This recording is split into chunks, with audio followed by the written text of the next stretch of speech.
Namaku Eka.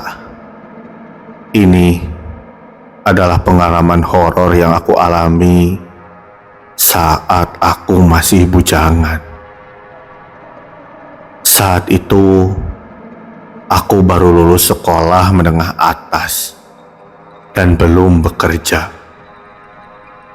Keseharianku hanya diisi dengan bermain serta sesekali berangkat melamar pekerjaan.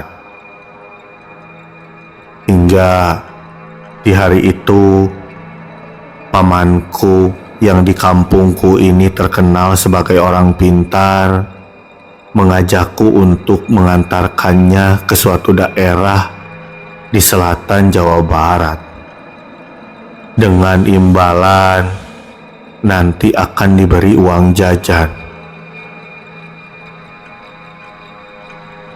Tentu saja bukan hanya kami berdua yang berangkat. Ada satu orang lagi yang ikut, yaitu seorang lelaki paruh baya yang aku pun tak mengenalnya. Dia adalah pasien dari pamanku. Akhirnya malam itu kami berangkat menuju ke selatan. Sepanjang jalan, paman dan lelaki itu terus mengobrol yang entah apa yang mereka obrolkan, aku pun tak paham. Hingga beberapa jam kemudian, tibalah kami di tempat tujuan. Mobil lalu diparkirkan di depan warung makan. Lalu aku diajak makan terlebih dahulu bersama lelaki itu, serta paman yang pergi entah kemana. Selama makan dan menunggu pamanku kembali, aku mengobrol dengan lelaki itu, yang baru kuketahui namanya adalah Sabto, seorang pemilik grosir terbesar di kampungnya. Ini adalah kali kedua dia kesini bersama paman. Sebelumnya, ia pernah kesini dulu beberapa tahun ke belakang.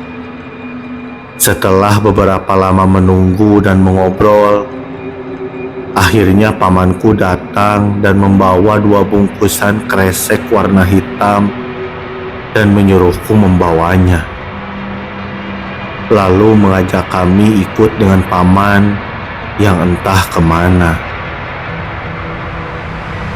Aku dibawa berjalan ke depan sebuah gerbang yang kulihat banyak sekali orang di sana seperti sedang berziarah. Setelah ada izin dari kuncen di sana, akhirnya kami bertiga pun berjalan kembali memasuki area itu.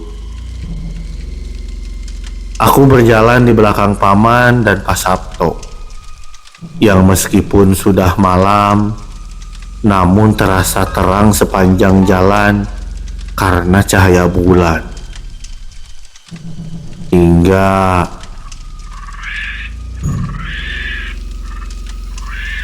astagfirullah, aku terkaget mendengar suara-suara itu. Lalu pamanku berbalik dan berkata, "Jangan takut, itu cuma monyet yang memang ada di sini. Mereka nggak akan mengganggu kok." Aku ditenangkan oleh pamanku yang paham karena aku terlihat ketakutan. Semakin dalam aku berjalan, ketakutanku semakin hilang. Karena semakin jelas terlihat sepanjang jalan, hanya ada monyet-monyet berukuran sedang yang sedang berdiam diri di sekitaran jalan ini. Hingga sampailah kami di tujuan. Pamanku lalu menyuruh Pak Sabto masuk ke salah satu mulut gua, serta menyuruhnya membawa kantung kresek yang aku pegang. Pak Sabto lalu bergegas pergi, sementara aku dan pamanku masih duduk di sini dan menunggu. Karena penasaran, Aku pun bertanya apa yang dilakukan Pak Sabto di sana. Paman hanya menjawab, nanti juga tahu. Namun, karena masih penasaran, Paman menawariku untuk melihat sesuatu dengan janji tidak akan takut dan berteriak. Aku pun menyanggupinya. Lalu Paman membuka sebuah botol minyak kecil, mengoleskan ke tangannya, lalu mengusap ke mataku.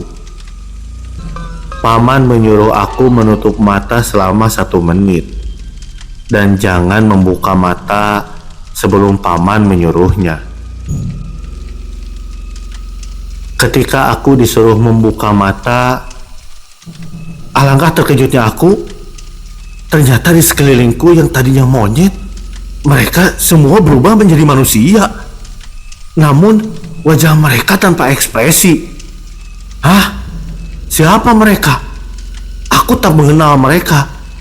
Dan anehnya, mereka hanya diam dan seolah tak peduli dengan kehadiran kami.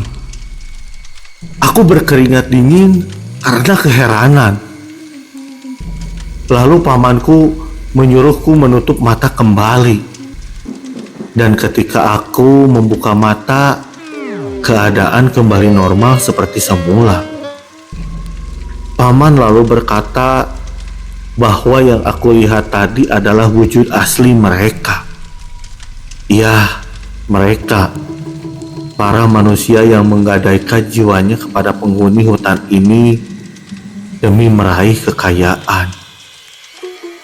Paman lalu berkata lagi, jika aku atau siapapun yang menginginkan kekayaan di sini, maka jiwa mereka akan kembali ke sini, ke hutan ini, dan dirubah menjadi monyet-monyet yang berkeliaran di daerah sini, sebagai akibat dari perjanjian itu.